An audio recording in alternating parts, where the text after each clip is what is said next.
Hi everyone, good morning সবাইকে। Welcome to my another mini blog.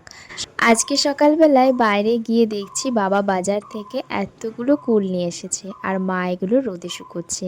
এগুলো দিয়ে আচার হবে। আজকে আমার স্কুল আছে, তাই সকালে উঠে স্নান টান করে নিয়েছিলাম আমি। আর এরপর মা একটু ভাতটা ভাজা করে দিল, সেটাই আমি খেয়ে নিয়ে রেডি হয়ে বেরিয়ে পড়লাম। আর স্কুল থেকে এসে দেখলাম একটা পার্সেল এসেছে আমার ফ্লিপকার্ট থেকে। বিকালের দিকে একটু আঙ্গুর খাচ্ছিলাম আর এইদিকে ঘরটা খুব অগোছালো হয়ে গেছিলো। সমস্ত কিছু গুছিয়ে নিয়ে আমি আর মা সন্ধ্যাবেলার দিকে আজকে একটু বাজারে গিয়েছিলাম। আমাদের কিছু জিনিসপত্র কেনাকাটি আছে, তার সাথে বাবাকেও দোকান থেকে ডেকে নিয়েছি। তিনজনে মিলে আমরা কেনাকাটি করছিলাম। সেখান থেকে বেরিয়ে পুজোর জন্য কিছু ফুল নেওয়া হলো। আর এরপরে আমরা গেছিলাম একটা দোকানে, আমাদের একটা গিফট কেনার ছিল, সেটা কিনে নিয়ে বাড়িতে চলে আসলাম। আর বাড়ি এসে বানিয়েছিলাম মুড়ি মাখা আর একটু তেঁতুলও খাচ্ছিলাম আর তার সাথে টিভি দেখছিলাম।